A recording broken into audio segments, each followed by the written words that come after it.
that special time, boss. Special time. How's it going, Uncle Bill? You doing all right, pal? Freezing my tits off, basically. But other than that, I'm all right. It couldn't be a more perfect night to talk about Stanley Kubrick's The Shining. Complete retrospective, thanks to our good buddy Carter Dention. Requested something really good this month. He's a baller and shot caller over on Dead Pit on Patreon.com. And the request this month, of course, in particular, was complete retrospective on Stanley Kubrick's The Shining from 1980, which we have never talked about in great detail, Uncle Bill. I searched the Patreon page today. There were a couple of clips that popped up.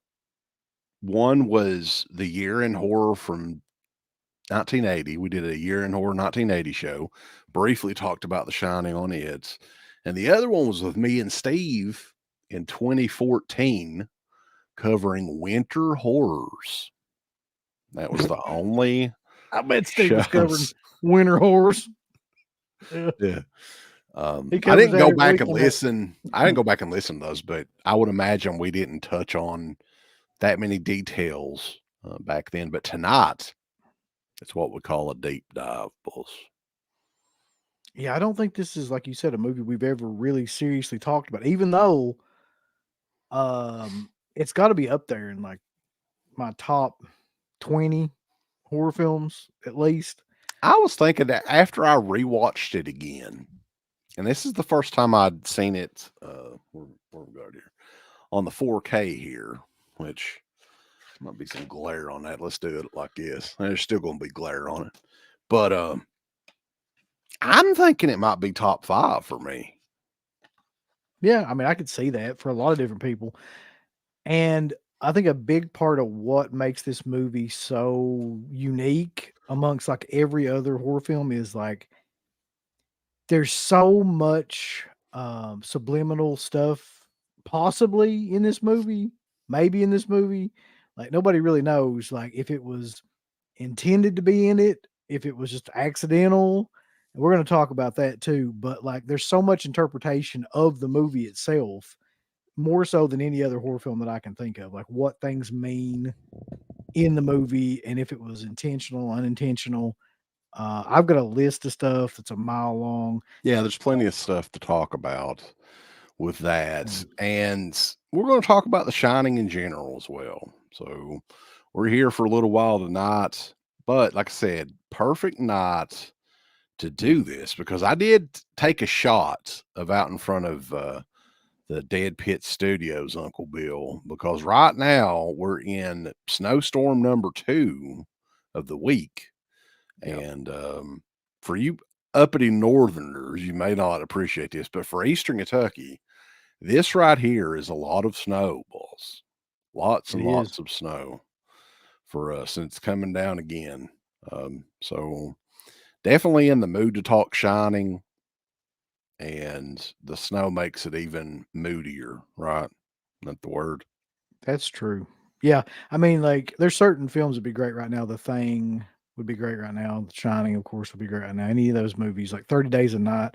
So I think a good segue from that though might be because you mentioned the cold and the snow and all that. Like, I wanted to try to break this up into kind of like parts, right? So, of course, we're going to be talking about The Shining, the movie. I'm sure we're going to be talking about the book some, and I'm sure we're going to be talking like a little bit about the miniseries. Probably the less that's said about the miniseries, the better. Yes. But just in terms of The Shining movie, kind of breaking it up into different sections. Like, for instance, like there's certain things that we got to go through, like what Stephen King thought about the movie, of course, the many conspiracy theories about the movie, like the symbolism in the movie, the relationship between the director and the actors. Like there's a lot of different things to like pull apart in this movie because Stanley Kubrick was apparently insane. It's become legendary. A lot of the stories behind the making of the movie itself. And you know, I mean, I've got some opinions, and people will probably be like, what the hell, really? But I mean, we'll talk about them. We're going to dive into this shit like it's never been dove into before, boys. We never covered this movie in detail up until now. So this is the very like first time that we've covered this in any sort of detail and all the years that we've done the show, which is insane.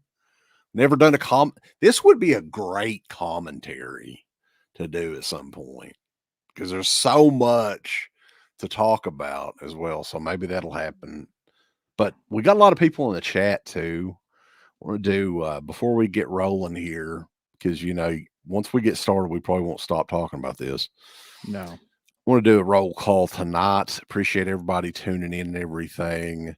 Crash 517, Bog Zombie, Suspirian Knight, The Predminator, Witch Hunter, Chips Regardless, Scratch Bueno, Subjective Perspective Collective, which this is his favorite movie. Not favorite horror movie. I think he said it was his favorite movie.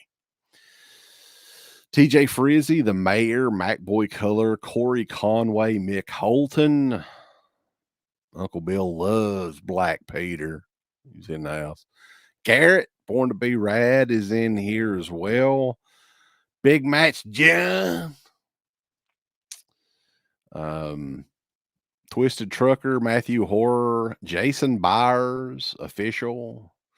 I may rip some ass tonight. I don't know. I've had enchiladas, right? You know what enchiladas do? Those damn enchiladas. Yeah, they messed Demon up. Have to For a have Uncle while. Bill sing to me. So I'm not brave enough to crack any farts tonight. So that Ooh, probably won't baby. happen. Probably won't Ooh, happen. baby. Ooh, baby. Kathy S. Sinister. Yeah.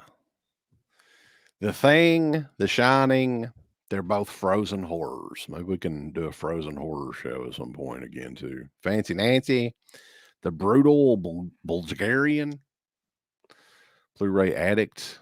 Appreciate everybody The brutal tuning in. Bulgarian is Brutal Bulgarian. That's good. There he is. Yep. So before we get into it, and I was thinking back, I was trying to, revive the brain cells and figure out what was my introduction to The Shining. And of course, for everybody, you can bullshit all you want to, unless you were born, before 1970 or whatever, and you're old enough to read the book before the movie came out. The movie was the introduction for you guys. The movie was the introduction for me. Pretty sure the movie was the introduction for Uncle Bill. Do you remember, though, the initial viewing, like the first time that you saw the movie, how old you were, the impression it left on you, Uncle Bill? Yeah. I think the first time I ever saw this movie was actually with my dad, probably when I was late, like teens, early 20s, I would say. And it's just one of those movies where, like, I don't know if you got like a family like mine where your dad was just like, you need to see this at some point, like, and then eventually, like, you get around to watching it and they let you watch it. And Mm-hmm. the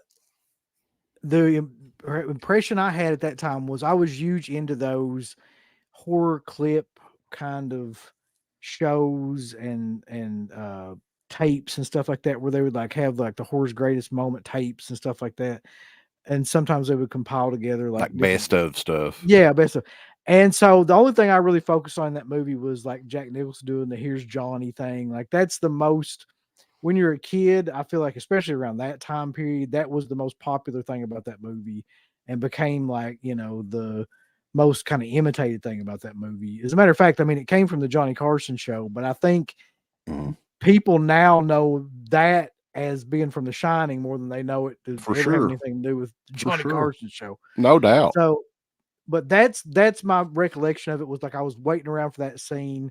Probably thought it was a little bit slow at that time, and probably was just waiting around for Jack Nicholson to do some crazy shit. That's my recollection of it, of the first time that I saw it. I was probably around that same age, 17, 18, 19 years old. And man, I cannot remember how I got the videotape.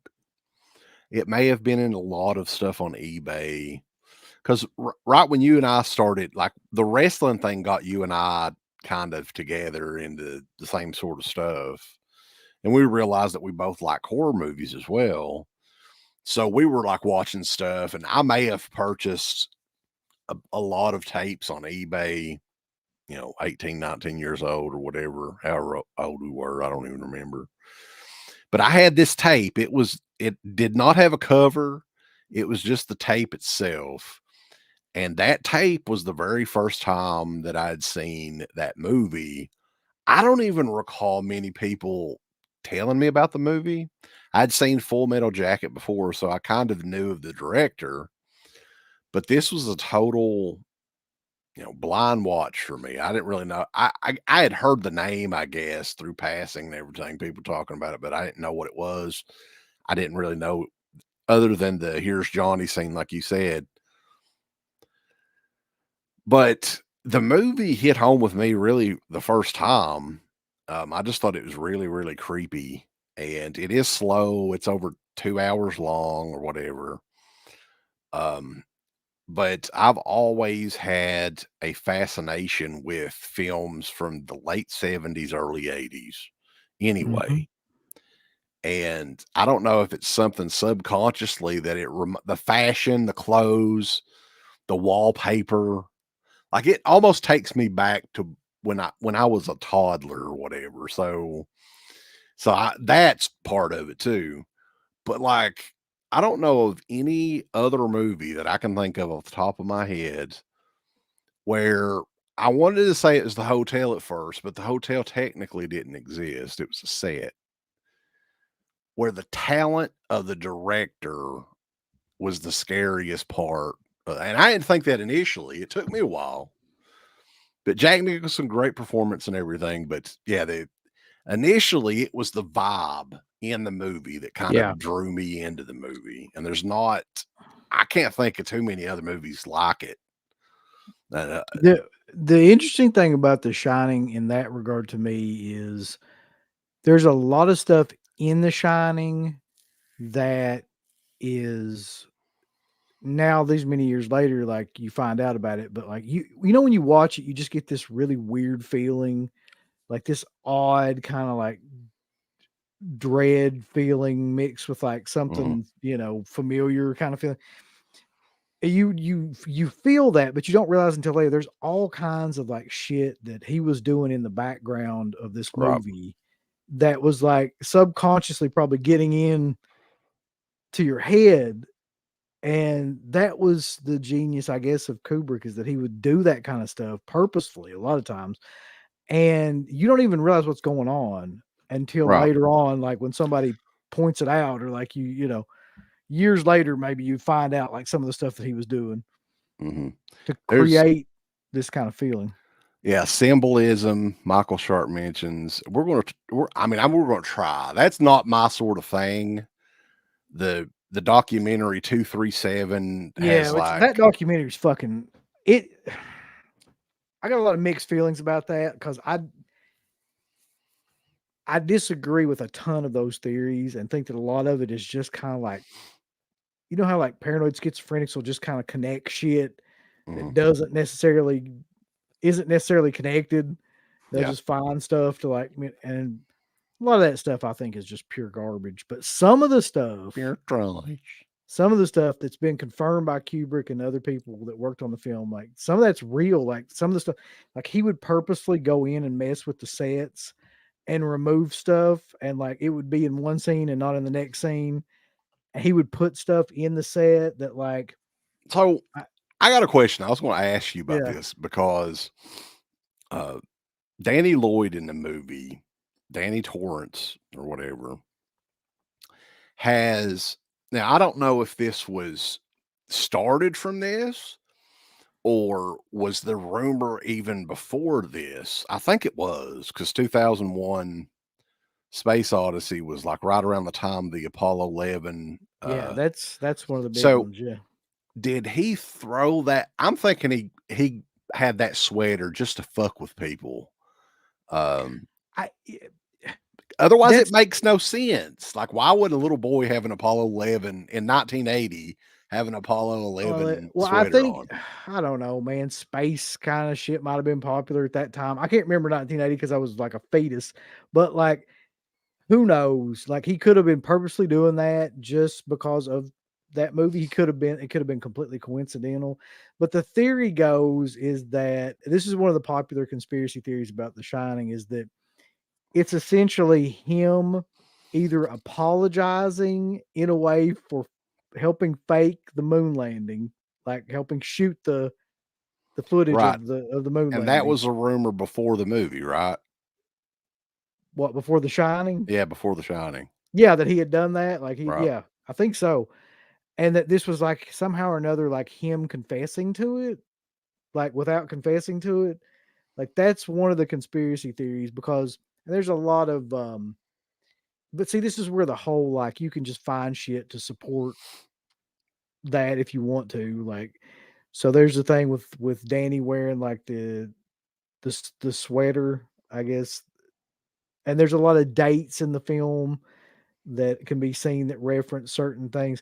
I think honestly, like the most compelling theory to me about this movie is the sexual abuse incest theory. Hmm. I don't know if you've ever heard that theory, but Yeah. there's some wild shit in this movie that like doesn't make any fucking sense unless it's somehow or another related to that. I think there's something to that. But yeah, I mean, we'll talk about that. Like, you said you want to do this in sections. So, What I was going to do. Just go into the conspiracy theory section, like okay. because we're already in it. We're fucking knee deep in it right now, anyway. So, So yeah, I mean, there's a couple scenes. There's a hint. They mentioned that Jack was uh, abusive to the boy before, and there's that creepy scene where he's holding Danny, and he was like, "You know, I wouldn't do anything to hurt you, don't you?" And he right, looks at him all creepy. that weird look, yeah. So I'm So thinking that yeah, he may have wanted to kind of go there, but the world that like I don't think that it has ever been safe to fucking do that in a Hollywood movie to actually full force I go. agree. Like Yeah. I think that's why he chose all of that symbolism and shit because you can't really like do that. You know what I mean? You can't come out and just not at that time period. You couldn't anyway. Mhm. But get this, man, because I never noticed this before until recently. There's a scene. There's a couple of different scenes that I'm like, how did this happen? If this wasn't in some way related to that, now I'm getting into like that room movie, room 237 movie. There's a scene where Jack Nicholson's waiting out in the like lobby, and he's reading a magazine, and the magazine is Playgirl, Yes. and there's an article about incest in the magazine. Like you can see it. Like that's one of the And for articles. those that don't know, is Playgirl still around? I don't know if it is or not. I have But no it's idea. basically Playboy for women, right? Yes. So you got I I don't know. I've never seen an issue of it, but I mean nude men in it, correct? Yes. And in addition to that, you have the incest article. But that's not where it ends either. I mean, Yeah. that's like why okay. Let's say you're on set, right? And you're like, you need to be reading a magazine. Like, Hmm. why the fuck would you pick Playgirl for Jack Nicholson to read? Like, of all the magazines that would be in a hotel lobby, Why would it be even be there, why would right? it be there? And let alone Mm. like the idea of it having an incest article.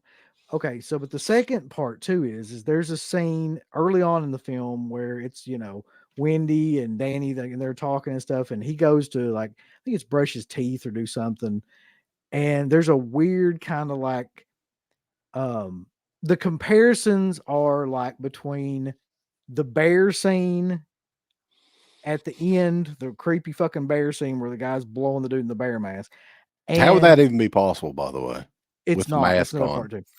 And Danny is like seen laying on a bear pillow, like right after he's shown like leaning like over this thing in the same way that the guy is leaning over the guy like in the bed when you see that scene. It's Mhm. just odd, man. Like there's so many odd like, and I'm not into conspiracy theories. Like I don't fucking like ghosts or Bigfoot or a lot Well, of that stuff. Kubrick was always known though to throw like curveballs in scenes and stuff too. So like just I know that there were a bunch of different books and stuff that characters were looking at in the Catcher in the Rye, I think, was one that Wendy was reading as well. So I mean, I you could look into it any sort of way you want to, but yeah, the Playgirl magazine is a very odd choice, unless Yeah.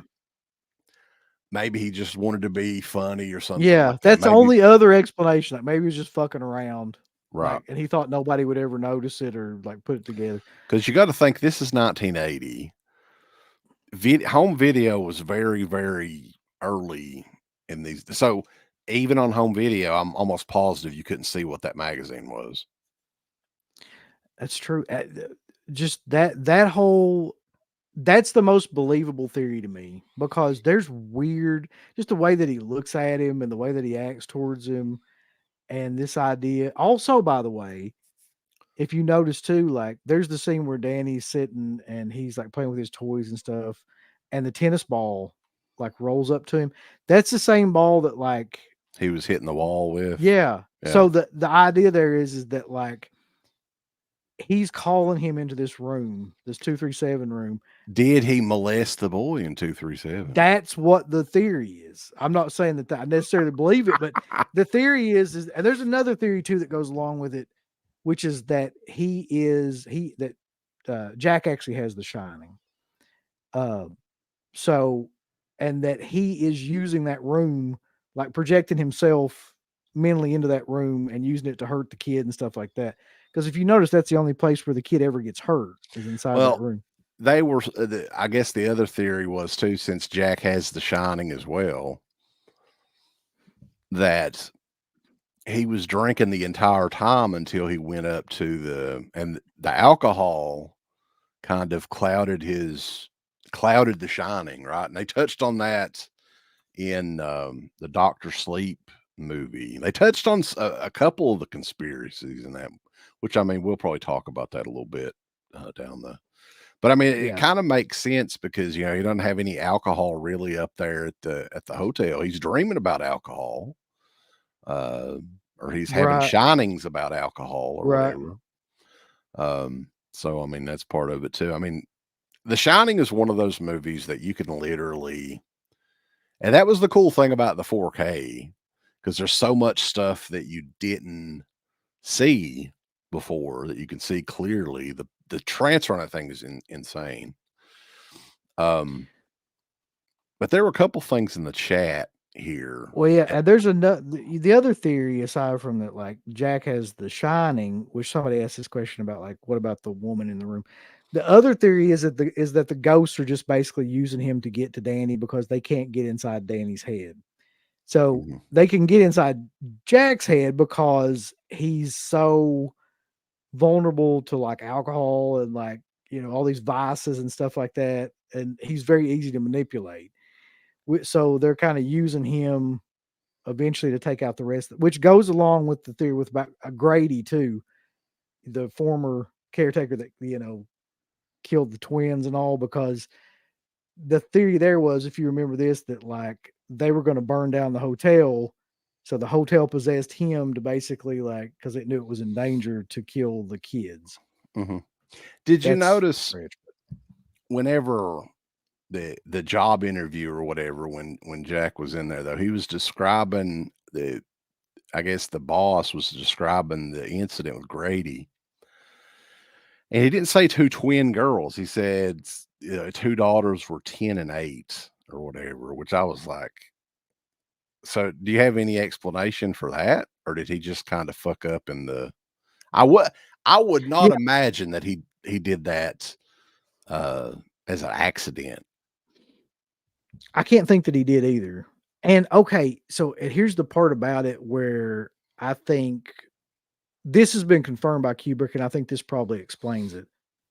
Um, in an interview that he did, he actually said that the film is essentially about like a revolving door of reincarnation, I think is how he put it. Mhm. So I think that just like all of these people in this movie are just constantly being reincarnated. It's just evil reincarnated, like over and over again into different people. So like the twins and the 10 and the 8-year-old could be the same people, which also explains like why Jack is said he's been there before and like he's just a He's always been the he's caretaker. yeah, Yeah. he's just being that evil entity is entering like different people that come along, but it's all the same thing. Just reincarnation like over It's and some over and over deep again. shit, boss. It's way too deep for two hillbillies from Eastern Kentucky, but we're gonna Well, try. we're not getting it. I'm just laying out what's already been said. Like I'm not trying to analyze it. I just telling you. Um, Something else too that's brought up is, they use sets for the hotel. The hotel was inspired by the Stanley Hotel, which Stephen King had said purposely spent the last night there before the season closed one night in the 70s, he and his wife, and wandered around a gigantic empty hotel and kind of got inspired for the story. But the hotel used in the movies is set that does not make Any sense. sense. Yeah. Yeah, it's like a so there's mazes throughout this movie too, hidden throughout this movie. Like the fucking maze pattern is on Jack Nicholson's tie when he's Yeah. getting interviewed. Who, who the fuck thinks of shit like that in 1979, 1980? Well, I think Kubrick would be he was definitely a savant. I don't know what you would necessarily call him now, but he was like by all kind of descriptions like just an obsessive compulsive savant. That's the best way to describe. So he looked at all this stuff, man, and all this stuff went inside. I think he could see this stuff. You know how Freakin would talk about like he could see the movie in his head before he did it. I think Kubrick could too, but to like a greater degree. Like he Yeah. just saw stuff like that he was going to do. Like there's a Did scene in the movie, and when you go back watch this, because I never noticed it until like recently either, until somebody pointed this out. There's a scene in the movie where he Jack is doing something. I think he's like fiddling around like with that tennis ball or something, maybe. And in one shot, you see like a doll laying on the floor, and mhm, you see like a baseball bat laying on the couch.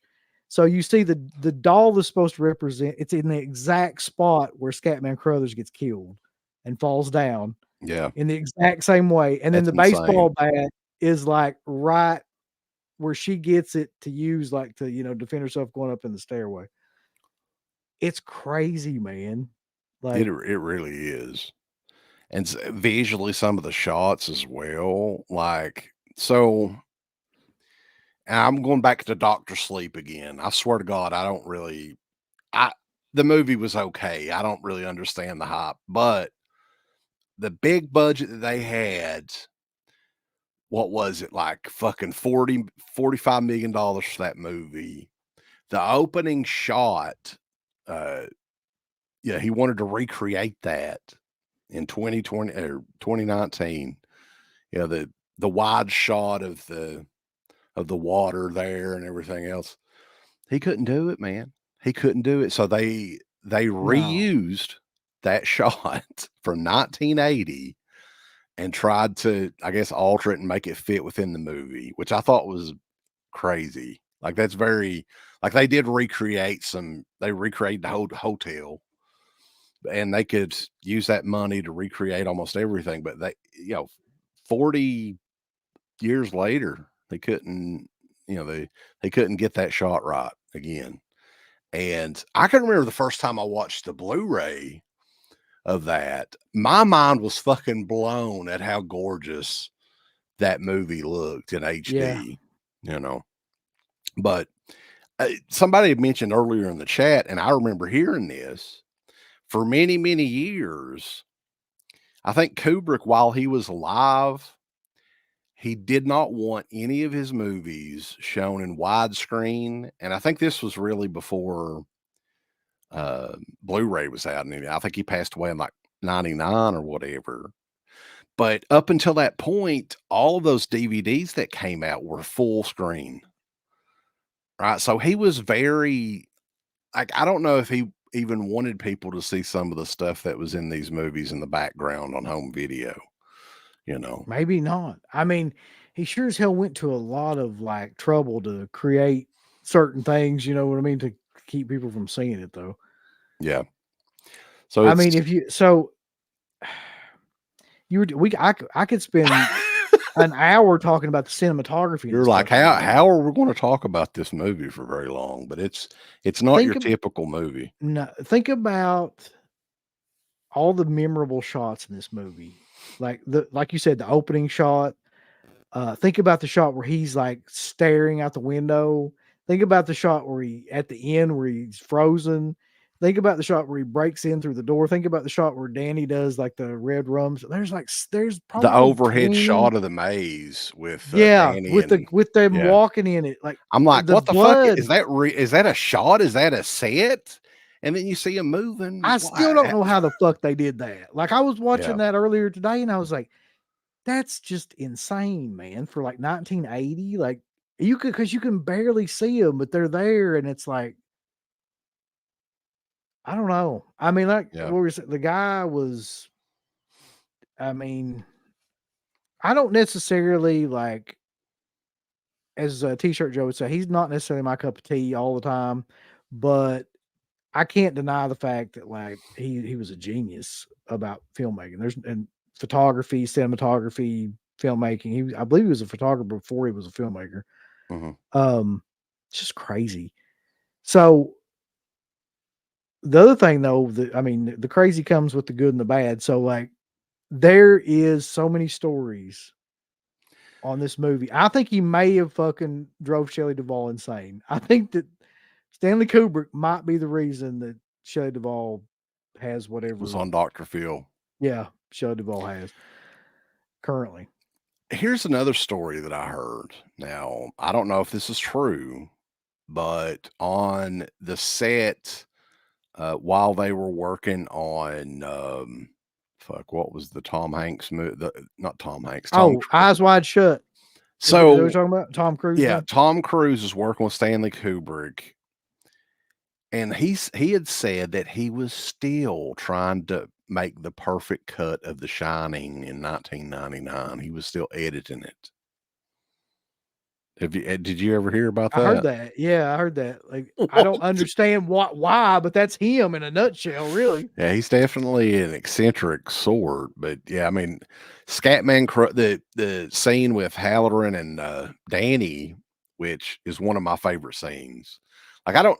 What other movies did Scatman Crothers even do? I don't know. I I mean, don't that's know, the only man. one that comes to mind. But he was amazing in The Shining, and that scene was amazing too. But it should be because they shot it like Yeah, over 100 times, it's a right? world record. I didn't know this, man, until like recently either. But I always just thought that he tortured Shelley Duvall, but apparently he tortured Scatman Crothers way, maybe even more so than Shelley Duvall. That scene where they're just sitting there talking at that table holds a world record for 147 takes that they did. Well, at The least he got to sit scene, down. the staircase scene Yeah, that everybody already know, 127 takes. Can you fucking dude. imagine? You can physically see it on her face in that scene too. Like, she is exhausted. So, I mean, I think that he may have something to do with her having that mental breakdown. I mean, it did. I mean, I'm not joking. Like and there's a if you go watch the documentary that Vivian Kubrick did, her hair's falling out and stuff in it, Yeah. man. Like she's like under so much stress that she's like having all these medical problems and her hair's falling out. I mean, he tortured her on the set of that movie. And there's two different theories as to why. Number one is he didn't like her and he just wanted to, and number two is that's really a theory. And number 2 is that he wanted to, like, create a performance that he didn't think that she had, which was, like so he would purposely make her seem frazzled. Well, do you want to talk about the actors in the movie because there's not many. You can count them on one Yeah. hand. Yeah, that's true. Um, and somebody was asking about Danny Lloyd, who I think it was Jackson Jack, or way up in the chat. I'm lost. So uh, Danny Lloyd is from Kentucky, or he lives here now. And last I'd heard, he was a teacher at a college in Kentucky and enjoyed his privacy or whatever, right? Yep. And we had met him at a Fright Night Film Fest. I think it was his convention debut back in 2009. And I can honestly say that he was still extremely reserved about talking about the movie at all. In So a fact, part of that too was Ken's ass. Like I still think that was a little stupid. So I don't know if this is an agreement. So Ken was the manager of the film festival basically, and he was there with him, and he was acting just really weird. He was basically like super protective over him, and like if you tried to ask him any questions or anything, he would just be like, okay, just like move along or whatever. It was just the oddest dynamic. It's like, all right, man, if you don't want to talk about it, at least have the fucking balls for you personally to say you don't want to talk about it. Have some guy there, like, just right. keep it moving. But he did not do many conventions after that for a long, No, long time. So, I mean, I think he's doing more now. He did have a cameo in that sequel briefly. So he's open up to it a lot more now. But we can talk about his performance in the movie because this was his only performance. This was as a kid. I mean, I don't know. He may have done some independent movies or something recently, but I think this was it, right? This was the only movie that he ever did. as far as I know, yeah. Which is weird because he does a great job. I Yeah, don't know if it just like I don't know why that is. Like why he just quit. If it was him, his parents, I guess it was his parents. Like, at least he stayed out of porn. That's true. yeah, that's true. That's the natural progression for a lot of people. But I think there's yeah, something really important though about casting, like, because kids in movies, especially if they're those theater kids, they can be extremely fucking annoying and fake. And you see that a lot in the Hollywood movies now. There's not really that many good child actors anymore or anything. And maybe Kubrick, because he doesn't have a whole lot of lines or anything, maybe Kubrick just wanted to find an unknown that had never really done much of anything. He was only like 8 years old or something like that, 8 or 9 years old during the making of the movie. But yeah, I mean, his performance is spot on. Like he does a great job. I did tell him that. I remember telling him that when I met him. He didn't want to say a whole lot to us, unfortunately. no. But that would be another like really cool interview.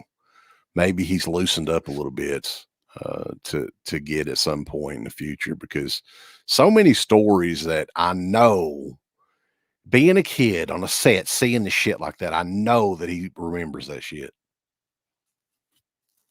Well, wasn't there something where like he didn't even know it was a horror film? I don't know. Like there was I thought there was something like that where he didn't even realize that until I like know there's after like we shots watched the film. of him playing with the little girls, the twins on set, so they probably didn't freak him out for real. But I would imagine he had to have seen a couple of things that were pretty disturbing. Well, yeah. Um, so of course you got Jack Nicholson, which I think this is probably his best performance, to be honest. Like people go back and forth with this, whether or not thinking that he went like too over the top, but I don't think I think that this is like pretty much spot on.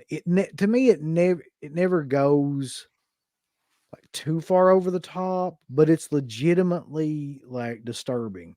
Just the way that you feel. I don't know how you feel, but like when he like goes in to like hug Danny in that scene, it's like you feel just like that's the most uncomfortable Yeah, scene. You can just for me, it feels like the first minute you see him, you can tell he's crazy. Like I don't know yeah. To me, it wasn't even that gradual of a turn. Like he legitimately looked crazy in the face, Yeah. and he's always had a little bit of that look. Now, a lot of that's just Jack Nicholson, I guess. But man, his performance in this, it, that's one of those roles that for 100 years, people are going to know who Jack Nicholson is just because of that movie. Really, I mean, he's done a lot of great Mhm. movies, but that I performance, I don't know if that performance could ever be topped. I think the only thing that comes close is, One Flew Over the Cuckoo's Nest. Like, it's a similar it's not, like, exact, but, I mean, it's a similar type of performance, really. Hmm. Um, there's just scenes in it, though, man, that will stay with me forever, like, just little scenes, too, like, when he's walking down the hallway and he's fucking freaking out, you know what I mean? He's walking and he's, like, just doing all this Yeah. shit, like, throwing his hands up and stuff, and the whole bar scene, that's just that's amazing. The man of the hour, boys, a $5 super chat. Jack Torrance was reading the Shawn Michaels Playgirl issue, Uncle Bill. Was that God, month? I'd forgotten about that. Fucking shit, that really did happen, didn't it? Oh shit. In the movie too, though, I was watching something on this, and this is true. Like you were talking about him, like Yeah, whenever he's walking down the hall and stuff and acting nuts. He does that every time he passes a mirror. that's another thing too. Yeah, we didn't even get into that yet. There's a whole other thing. No ghost appears in the movie where there's not a mirror. That's a quick fact for you. And there's several scenes where there's multiple mirrors like in the same shot. So there's a lot of theories about twins and mirrors and things like, projections of things and things not being what they seem, Hmm. um, that go along with this movie too. And that's probably way beyond our scope to even Yeah, we're get just into. simple Eastern Kentuckians. Um, what about Shelley Duvall's performance in the movie? It needlessly gets like a ton of shit, but she's annoying in the film. Don't get me wrong. Uh, she just is. But I think it's just because she's on edge, like, all the time, like, really on it. Like, I don't there's not really acting, like, she's really on edge, and you can just sense it, and it's really, like, something about it just kinda, like, eats at you. I think it's her best performance by far, by, like, a mile, like, of You didn't anything like that her she in was ever in. Popeye? I loved her in Popeye, yeah, with olive oil, that was some good shit. I Some think she good comes shit, across pal. as extremely authentic, though. She doesn't seem like an actress, you She know. doesn't because she's fucking terrorized. Yeah, Stanley Kubrick said, and she's "Shut up! she's Get in there and always open got that door again." that Texas accent going on too. So she definitely, anti Hollywood. The whole cast, really, even though Jack Nicholson had still, he'd been making movies for a while at this point. Was, Stanley Kubrick British? He wasn't, was he? He was just American. Stanley Kubrick was he British? I think he was British. Was he? Maybe he was. I don't know. Maybe it's I because, thought like, I thought James Earl Jones was British too, but he's like from Mississippi or something. I don't think he was I don't think he was British. But regardless, I just wanted to get the accent right because I think it'd just be funny, the idea of him be like, "Shut up, He's get in there." he's from the From the Bronx, really? Bronx. Yeah. Wow. Okay. For some reason, I was thinking he was British. Stanley's just a very British name. Okay. Hmm. But no, I mean, Shelley Duvall gives a one, and so does, like, Danny Lloyd for that matter, and I don't know, I guess maybe that was more just his age, but, like, just everybody gives a believable performance where you don't really like, especially the kid, especially Danny Lloyd. Like, I don't for 1 second feel like he's acting at all in that movie. Mhm. Like, he just seems completely out of place, like, just tormented and just like throughout most of the film, legitimately. And so does Shelley Duvall for that matter. So they were talking about the making of the hotel during the opening scene too, and the boss guy, I can't remember his name, was saying, that the hotel was built in like 1906 or whatever it was, and was on top of it was an Indian burial ground, Yeah. right? So that's another well, we got to say Native American burial ground now, right? Can't say we can call it a guardian Yes, battle and indigenous burial. persons burial ground. Um, do you think there was anything to that? Because there are, motifs throughout the overlook of, you know, Indian or Native American artwork. And I think Wendy has like a Native American themed costume or outfit at one time. Um, you think that could be, why the overlook is shining with all these spirits? Yeah, I definitely think that, and plus, like, it goes, maybe into the reincarnation part too, um, where it's just, like an evil's kinda just manifested itself there because of what happened, and then just reincarnation over and over and Dirk over says again. that he moved to the UK, so maybe that's why we were thinking he was British. Yeah, that makes sense. Like, he Okay. didn't really have the accent, but I always associate him with, like, England for some reason. Not sure why. So, But, I mean, we can't talk about this movie, uh well, we haven't talked about Scatman Crothers yet. We haven't talked about, like, that's probably the only other actor of note. yeah, he's the only one that's in it quite a bit up till close to the end.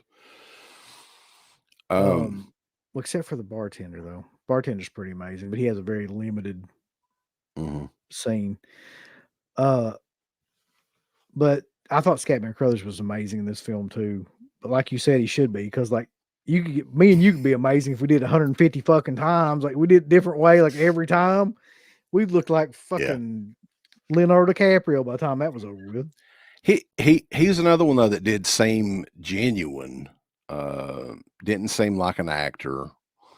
The conversation he was having with the little boy, and he's the first one to call him Doc, right? Isn't he the first Yeah. one in the movie to call him Doc? Yeah. And then No, wait. No, that's Wendy, right? let's Does ask Wendy call Dirk. him? He would probably know because Wait, give me seems a like they second. all start calling him Doc after Halloran calls him Doc. Because he makes the joke about um, Bugs Bunny or whatever, and that's where he gets Doc at. You may be right. Yeah. But I thought she was like, how did you know we call him Dog or something like that? Well, I mean, they may have called him that, but this is the first time in the movie, though. This is the first time anybody calls him Doc, I think. Did you know there's a speaking of which, there's a fucking Seven Dwarf conspiracy theory too that goes along with Yeah, that? there's what is it, the missing dopey sticker is Yeah, on on the the door. door. And then the whole thing about the doc, like so the theory behind that, from what I can gather, is that he's dopey at first because he's unaware of like what's gonna happen at the hotel, but then like he's Doc, who's like the wise one when he's smartened up to the fact of the shining and that like what's going on in the hotel. So yeah. Yeah, it's from Bugs. I mean, that's what Halloran says is Bugs Bunny, but there is also a Doc in the Seven Dwarfs too. Um, yeah, yeah. And then like everybody, throughout the movie, they're calling him Doc after that. So, but yeah, Scatman Crothers, I really thought that he did a excellent job in the movie. And he's the first one that kind of talks about The Shining and what The Shining is, where they can kind of communicate and all that, like telepathically, or they're like psychic abilities.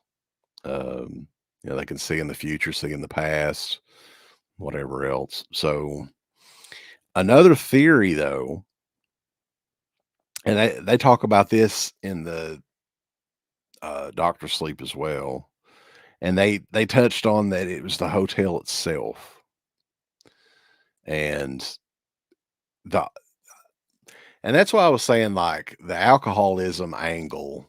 or whatever. And I don't think people really looked at that then, but it's really ingenious because, they never really tell you for sure if Jack has the shining.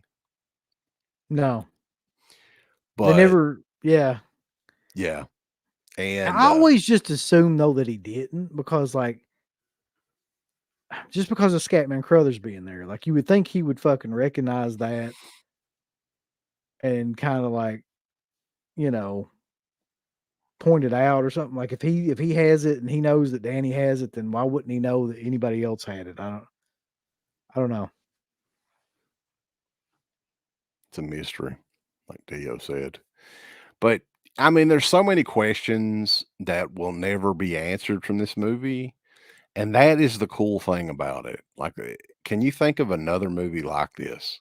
No, that's what I was saying at the beginning of this. Like it's like a Rorschach test in a movie. Like everybody sees different shit in it and they interpret it like differently based on like whatever they want to believe, I think. There's so much symbolism and so many like just the art design and the set decorations and stuff in and of itself, like you can speculate about that stuff for have whole conversations on what that stuff means. Mhm. The color schemes, like when he goes into the bathroom and it's all red, their room is pink. Like it's just there's so many different things that you could like In the go into there. background that you could probably freeze frame Yeah. 150 times and try to, you could come up with your own conspiracy theories on it. That- Um I did I did want to mention like a couple things, like just fun overall facts. I didn't know this until I started researching for this movie. Do you know where King got the name for The Shining?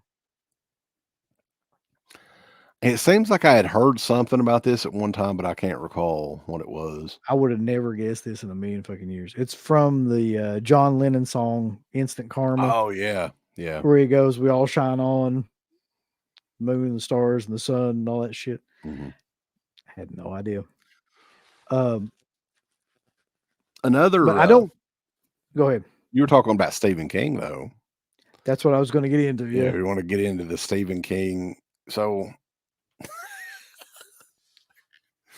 you just I think put up the clip. a clip today that pretty much summarizes like his thoughts at that time. I think. Well, what I believe happened, from what I'd read, is that Stephen King had that was part of the contract. He got to write the first draft of the script, which he did, which He did. Yeah. Kubrick just pretty much shot all to hell. He was like, "No, we're not doing that." And that's where I think that's where the grudge started between those two.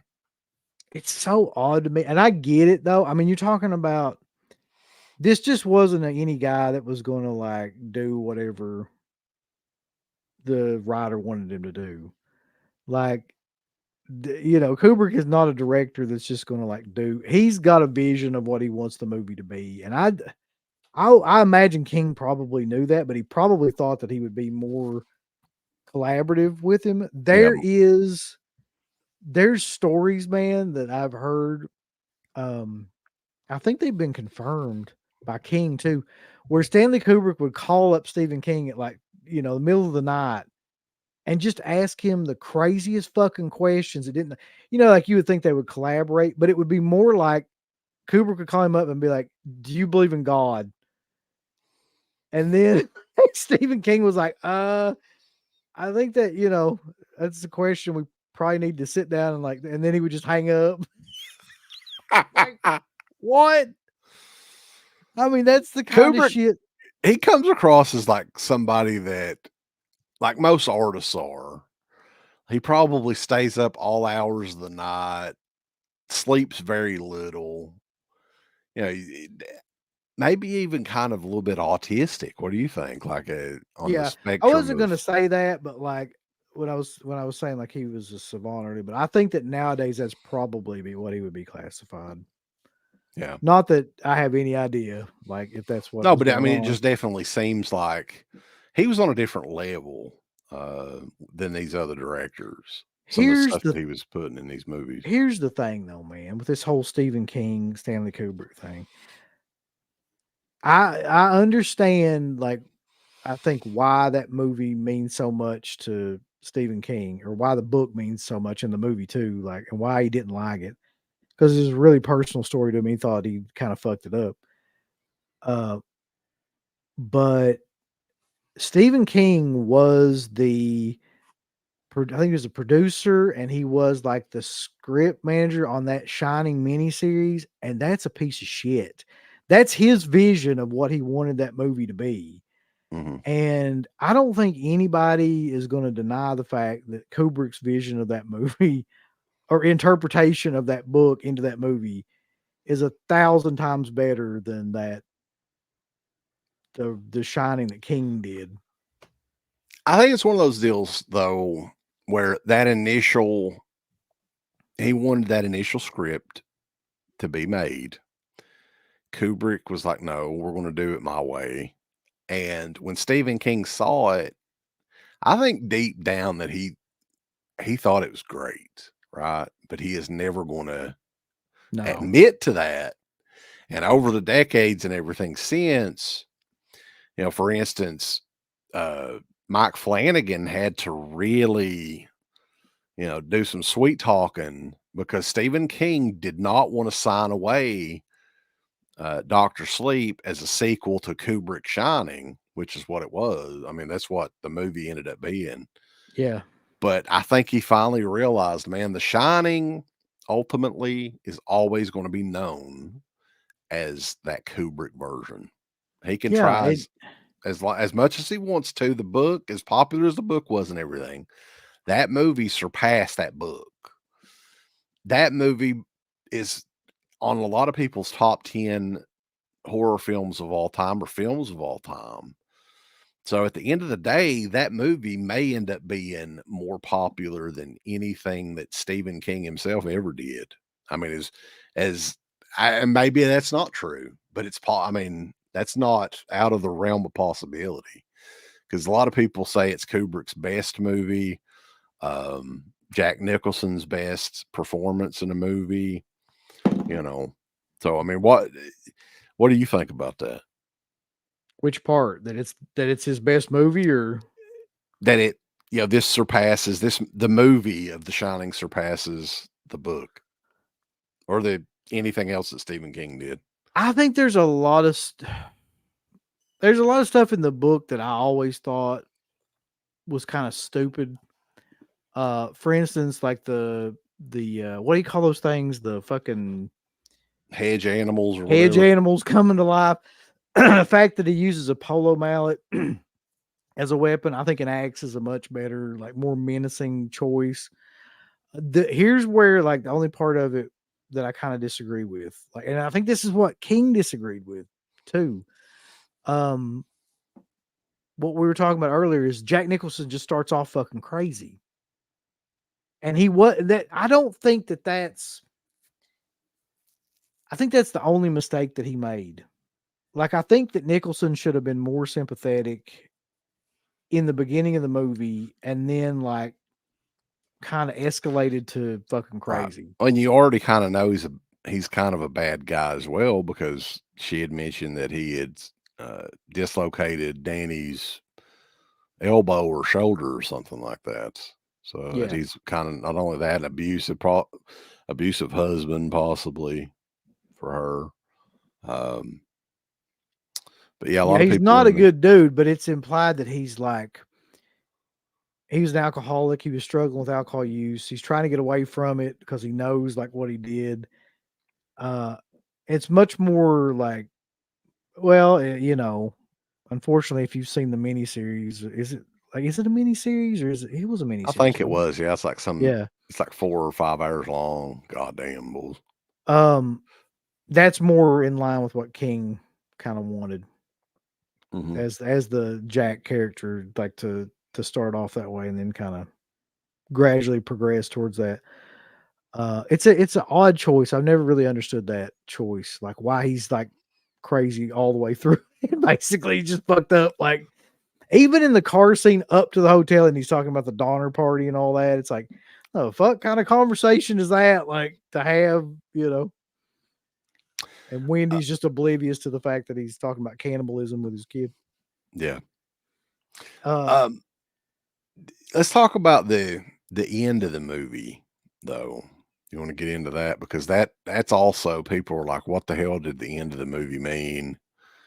Um, the hedge, the hedge scene and everything. Now that what was that in the book? no, They didn't have the hedge maze was never in the book. It was just hedge animals. There was no maze or there anything. was no maze. So that was a big part of the ending of the movie, and of course, Jack gets lost in the maze and freezes to death. And then, you have a quick cut to the next morning where he's frozen and he has this look on his face.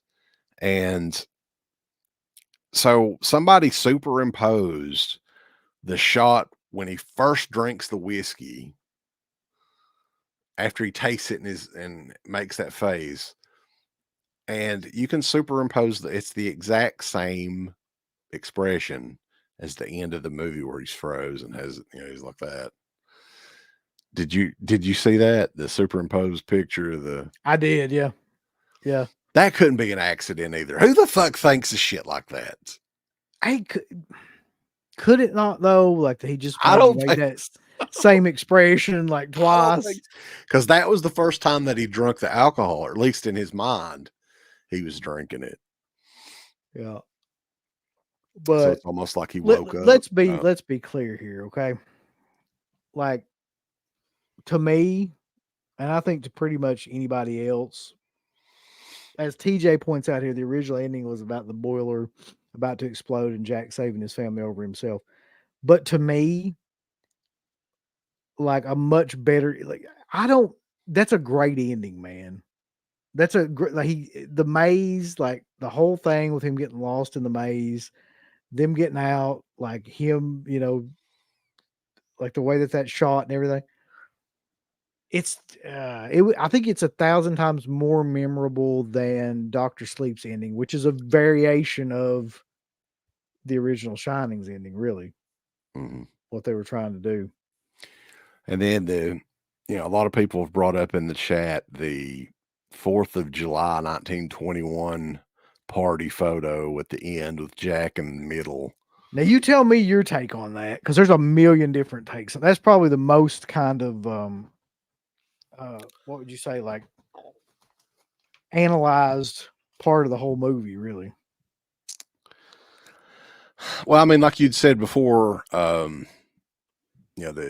and I think Jack references it in the movie too about feeling like that he's been there before, deja vu or whatever. That it has to be it's I think that was Kubrick's that was what he made. It was like a reincarnated uh entity or whatever that took over Jack and that they just keep like you said reincarnating. And what's interesting is they pass that photo throughout the movie a couple of times. And I don't know if you caught that, but evidently they just didn't look at the picture, which is, I mean, it's just weird. But the ending, I I really, think I don't think you could when you look at horror movie endings, man, and shit that just creeps you out. I'm not sure if there's a better ending than that, just showing that picture. mm, Like you could have heads exploding and people getting stabbed and mutilated and stuff. But I'm not sure if there's just a better creepy ass ending than that picture. and that song. Yeah. Yeah. And also, too, in the scenes, Jack knows who these people are. He doesn't ask them their name. He already knows their name, like the butler and the Grady or whatever. Yeah. So he knows their name, right? And then Grady says that you've always been uh, The you've always caretaker. been the caretaker here. Yeah. which goes back to that idea that like he's just being reincarnated. It's like it's just another the person that's kind of like been there. There's a lot. There's a lot to this movie for sure. And There's a lot of stuff that still doesn't really make any sense either in the movie. Like the there he is. The skeleton scene doesn't make any sense. The fact that like, and people go back and forth with this too because all the way through the fucking movie, there's ambiguity. And that's probably my favorite thing about any movie. That's why I like Friedkin's movies so much. You don't know whether or not this is all in his head or if there's actual ghosts and shit until the ghost let him escape from the fucking freezer, number one, and then Wendy goes around and sees the skeletons and the blood and shit. So then it's just like it has to be real, right? I mean, it's not in well, her fucking head and his head. there's theories about the freezer too, that there was another door on the other side of the freezer that explains it. But you can hear the door unlock in the scene. Yeah. Um, but yeah, the bear costume too. Like I never really, I That didn't get, bear costume. unless like you said, that it's kind of a hint at the incest thing with Danny in the very next shot or whatever it was, where he's got like a bear pillow or whatever you were Right. saying. I mean, it could just be some freaky ass shit. Like I know that, that Kubrick was big into the conspiracy theories and stuff. So it could just be something about rich people getting together and doing fucking wild stuff like they tend to have a tendency to do. Yeah, this is That's true. he's got like his Afro women. Is it good to still say Afro, Uncle Bill? I don't know. But Yeah, I like think that's the fine. nude photos and stuff like that while he's watching the news and laying awkwardly in bed. So that's Well, the one interesting. thing we haven't talked about, probably two things really. But the one thing that I think is most memorable for a lot of people about this movie is the old lady scene, the Oh hag scene, God. Yes. which still to this day freaks me out, man. Dude. Like, Yeah, because clearly it was like an old woman that was missing teeth already. So that's bad enough. And then they made her look almost like extra corpse like yep, with the makeup and everything. But she starts off as like a beautiful, like not and this is good too, right? And I think this adds a lot to it. So she's definitely a good looking woman, right? But she was already an older woman, more realistic. Like she had some nice tits and everything, but not crazy supermodel level. An right. older, she probably what, 35, 40-year-old woman or whatever at the time. And Jack was like, hell yeah, I'm gonna hit that, boss. Right. And then it just, she Yeah, that's what he did. changes into that old fucking hag woman or whatever.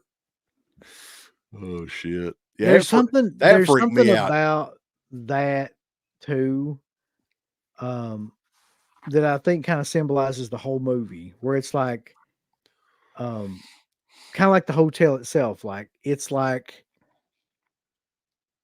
on the outside, it's like really gorgeous, beautiful, but then like it's kind of rotting away, like it's on the inside.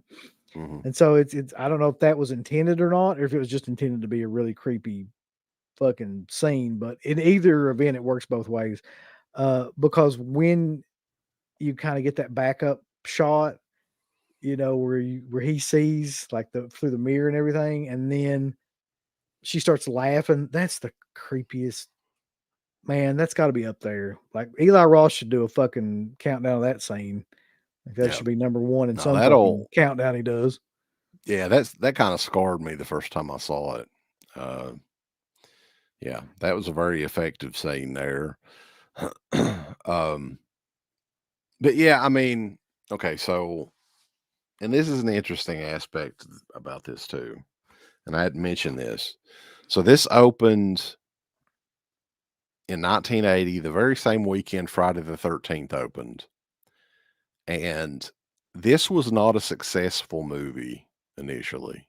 I think Friday the 13th kicked the shit out of it in the theaters.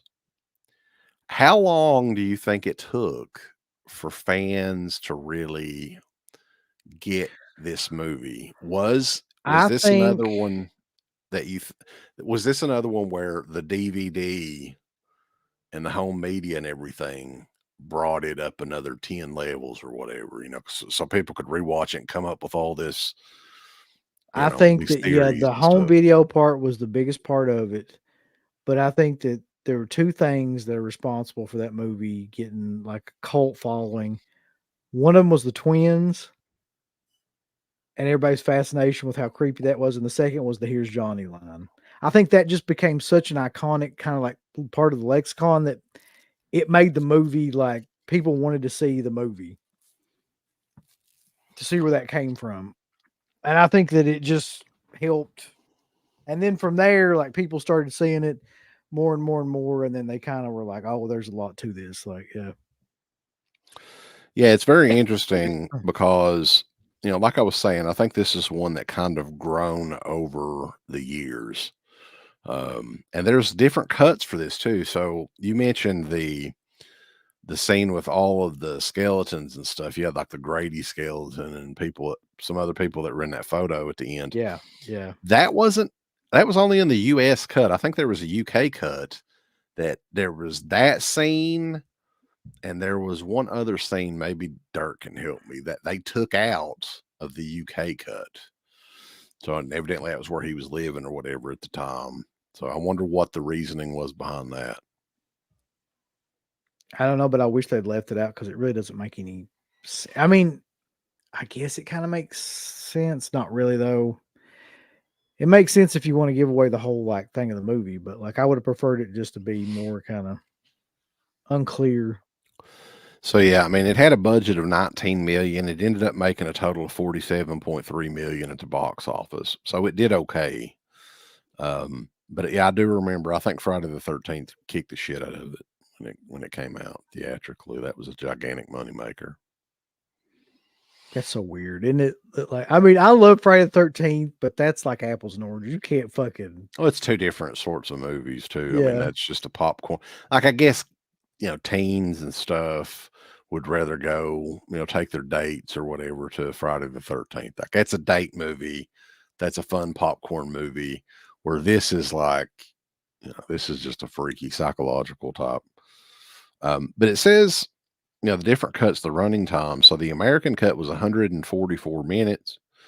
The European cut was 119 minutes, so they cut quite a bit out of the European cut of, The Shining. So, I think Darren is in here. He would probably know because I think that, the US cut is everywhere now. So, um, that's interesting as well.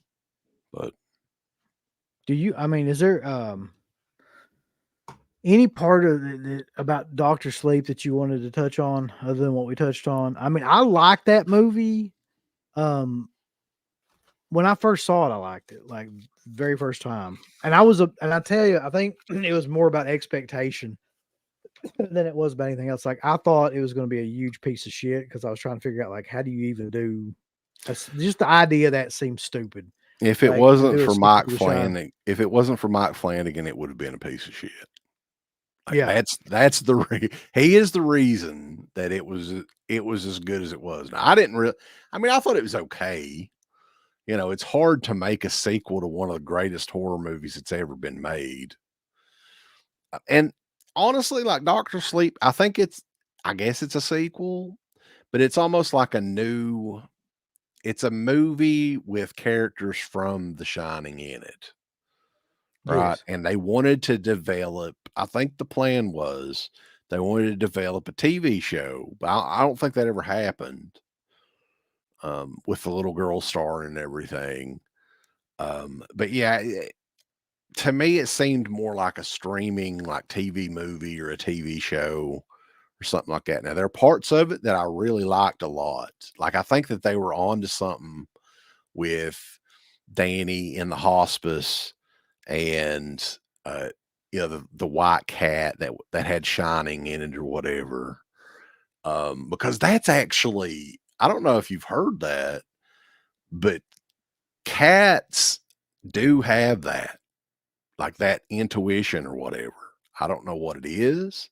I have witnessed it personally. I'm not shitting you. Like they have some sort of sixth sense. They know when something's getting ready to happen like that. So I like that, man. They could have. I don't know where they could have went with it, but I love that part of it. It almost seemed like it reminded me of the Green Mile a little bit. You Yeah, know, yeah. they didn't go they didn't go any further with that. And then the end of the movie, like the Rose character, the lead villain in that, what was the name of the group? The True Oh, Knot. Yeah. She wasn't the lead. No. That was I thought she did okay. Like, I didn't think she was awful. I didn't think she was necessarily great. Um, I like the idea of that group that kind of travel around, and that's what they do is like they steal, the shining from people, like their essence, essentially. That they're like vampires in that mhm. way. Uh, Part of that movie that always will stick with me forever is the scene with the baseball kid.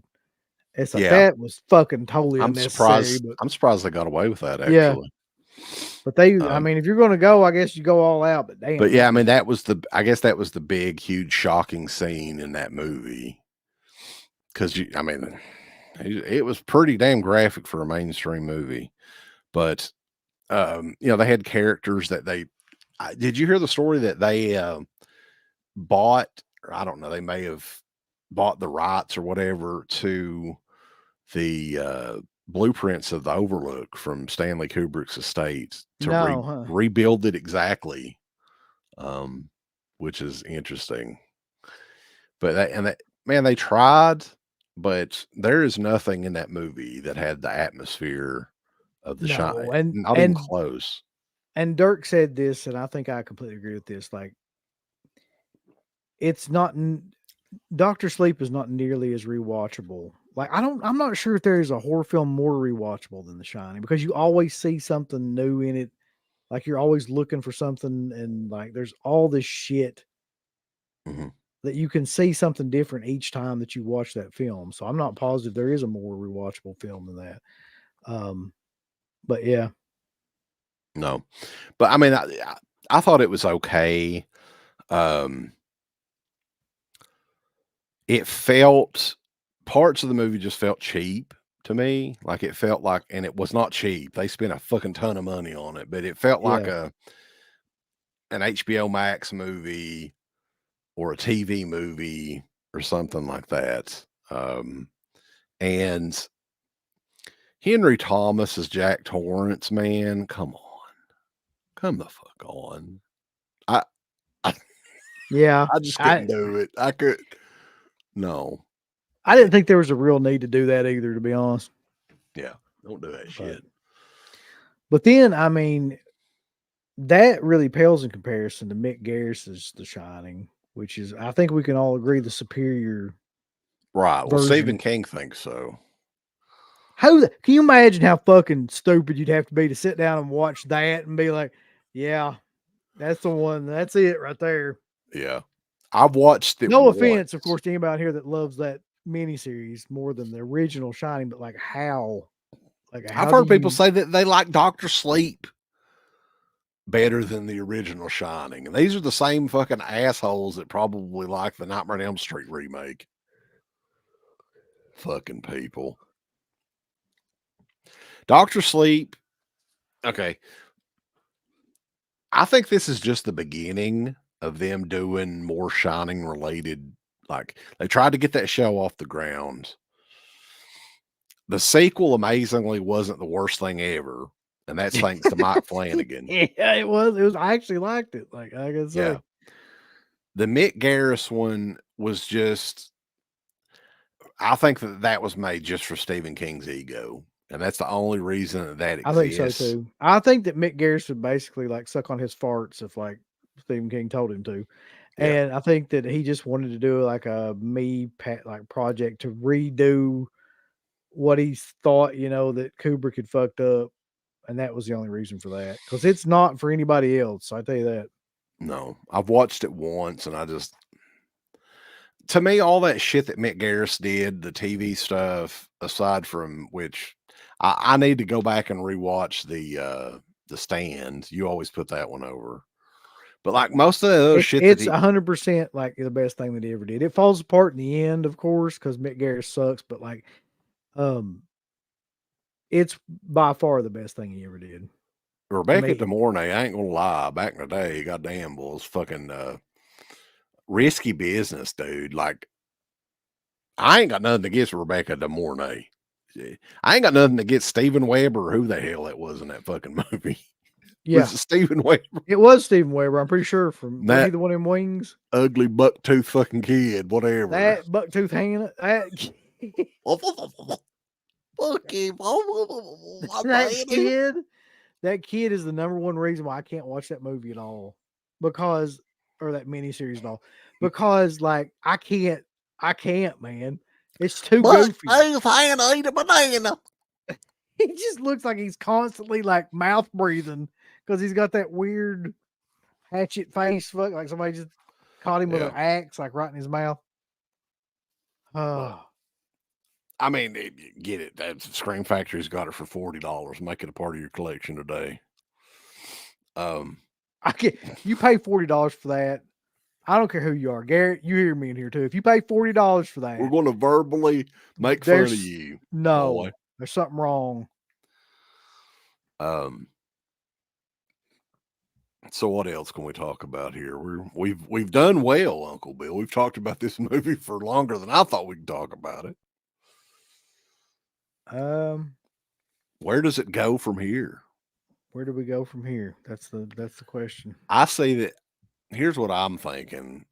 Within a few years, a remake of the Kubrick Shining movie. I think I'd love to see that's somebody fucking try to do inevitable. that. That'd be so killer. Yeah.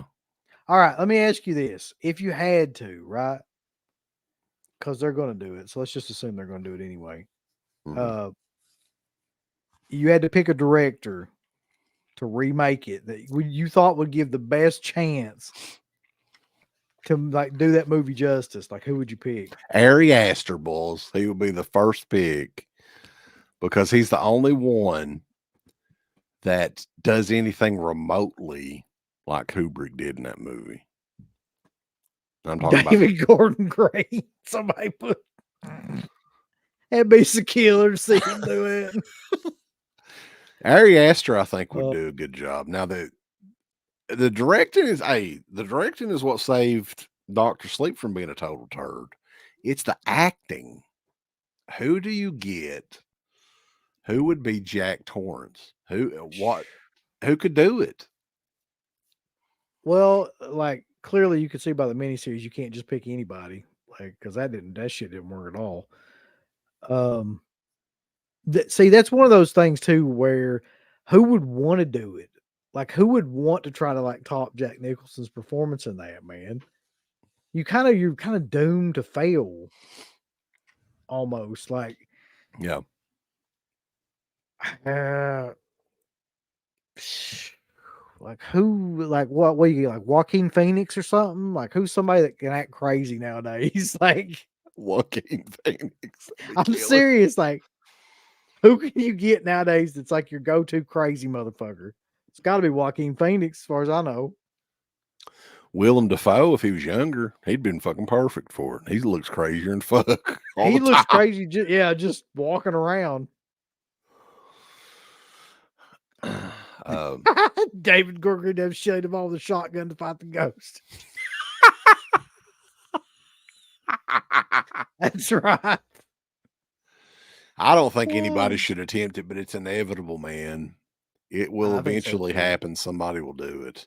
I like Robert Eggers too. I think that he would do a good job. I don't know. I don't know if anybody could do like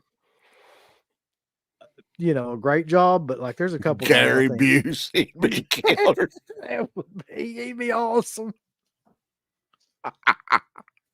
Uh, He's a bit too old though at this point. Although he does he have could a young use kid. That's true. He could use his own kid as the Danny character. I'm sure it's not far from what's going on anyway. What about Jake Gyllenhaal and Maggie could be his wife? There could be some inbreeding Maggie, going on there. Maggie could be windy. Yeah. You'd be cheering if she'd get a fucking axe to the head, though. Everybody wants her dead within the first 5 minutes. She already looks like she's got an axe taken to her face, didn't you say that? That's true. Yeah. But ultimately, though, I mean, the original Shining, like you were saying, I think it's one of Hammerhead would those. make a good Wendy, by the way. She would. Yeah. Honestly, she's got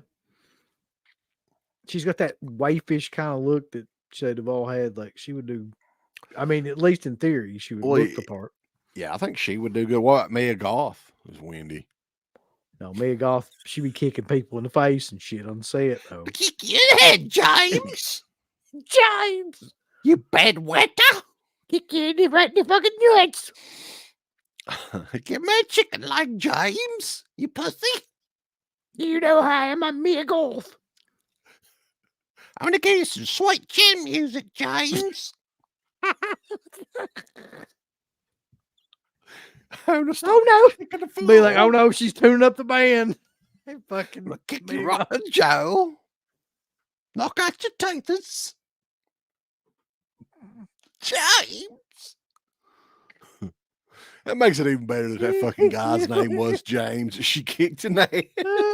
James, fuck you. I'll kick you fucking jaw if I will. Fucking got 118 people in here, Uncle Bill. How in the hell's that happen? Oh, God. And we're not talking about physical media. What the hell? Nope. I'm talking about Mia Goth super kicking fucking the crew. That's such a killer thought. Come on. Turn in the band up, I am. Oh, God. So, anybody in the chat got anything Shining related, and we will touch on it. We probably missed some. Michael Ironside, if he was younger, he would have been a good one for sure. I just watched him in Visiting Hours. Have you seen Visiting Hours? Long time ago, I may have seen it. I can't remember it though. That's a mean-spirited fucking movie, man, with Michael Ironside going around killing elderly people in a hospital. It's like, Jesus. Oh, God. What if Tom Matthews was... Yeah, you knew it was coming at some point. I've got another... Yeah, I'm not going to do the pissing, although that would be funny. Wendy. Come here, Wendy. I got something to show you. My axe. I'm gonna chop you right in the head, darling. God. I swear to Christ, you've got to be the only person that does a Tom Matthews impression. Like, I've never heard of anybody else. Well, that's why people tune in, Bulls. We have over 100 and some people at almost midnight. Does Sean Clark have anything from The Shining? That's a good question. I'm pretty sure he's a big fan of that movie, if I'm not mistaken. I think I've heard him talk about it quite a bit. He probably has something. You ever wonder about shit like that? Like who has the axe? Where's that at now? Or did anybody even think to keep it? No. Or like any of the costumes, dresses, anything like that. Like any of that stuff would be the carpet, man. Yeah, the big wheel or the whatever he was riding, the tricycle. I would imagine that some of the costumes and stuff are probably still around somewhere, maybe at like a Hollywood, Planet Hollywood or something. I don't know. The light of my life.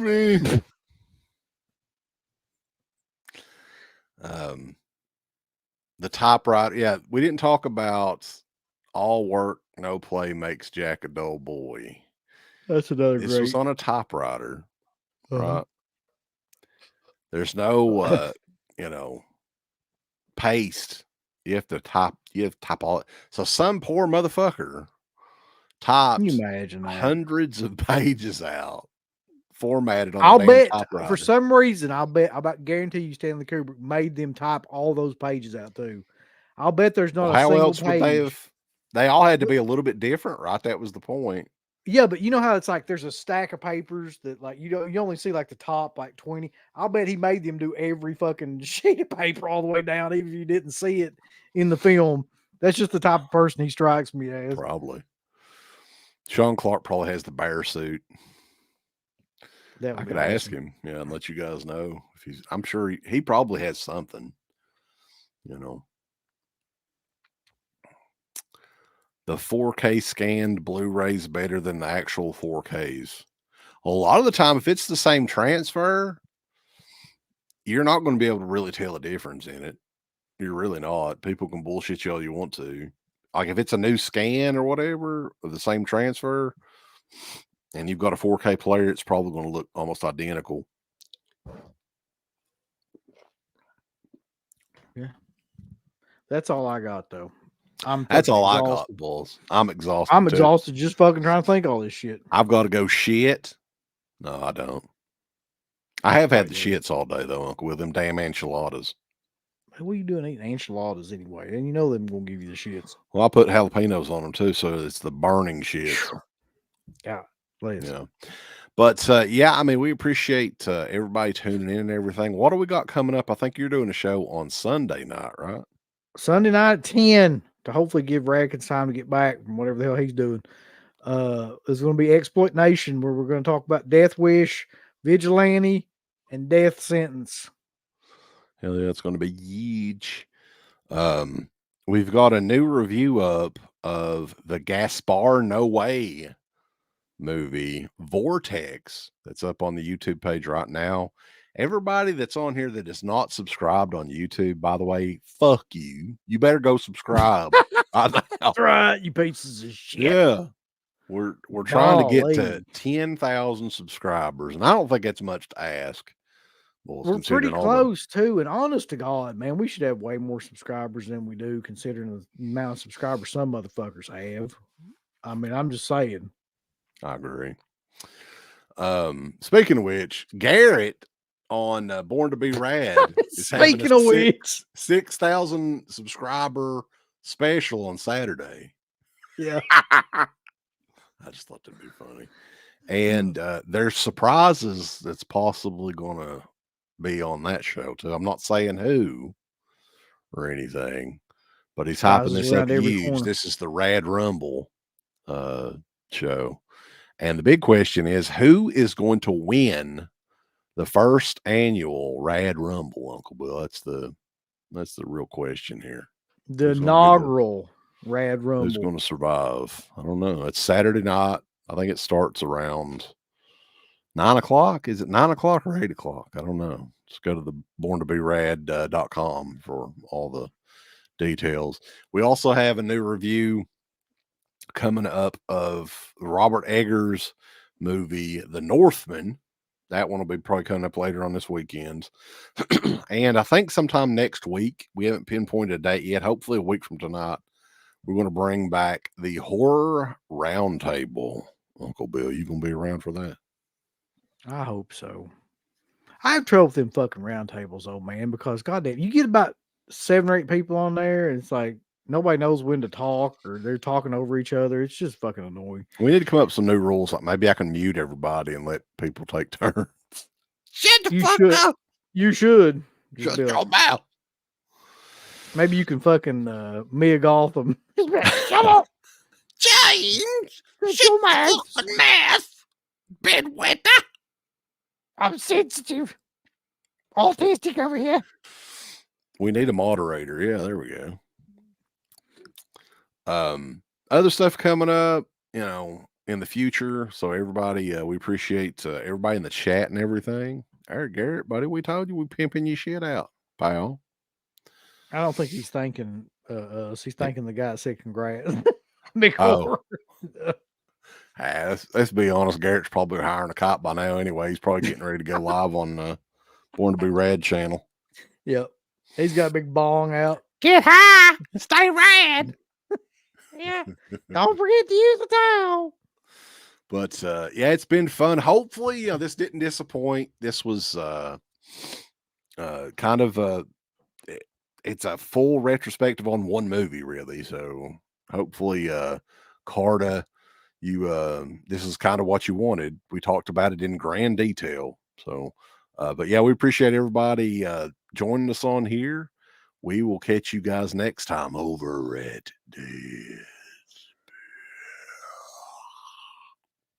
.com. Give us the thumbs up, Up you butt. like, subscribe, and if you subscribe, here's something else you can do. Once you subscribe, you can click the bell notification, right? And it'll notify you anytime that Dead Pit puts up new shit. Or don't. I really don't give a fuck. I want you to. I want you to. I don't care. Let's keep our community growing here on YouTube. I don't like it. I don't want you to do nothing. Listen, they need to do that. No, don't you dare touch it. Thumbs up. Subscribe. And click that bell. There's all kinds of wonderful shirts over at shop.deadpit.com. Simply the best horror shirts.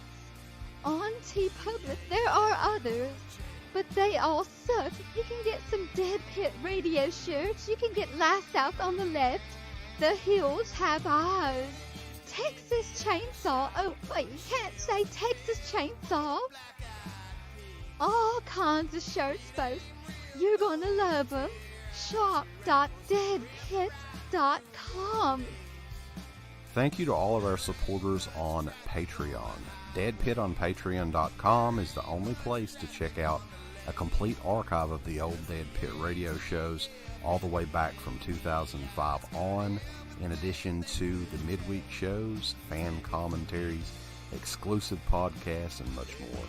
Dead Pit on Patreon.com if you're interested.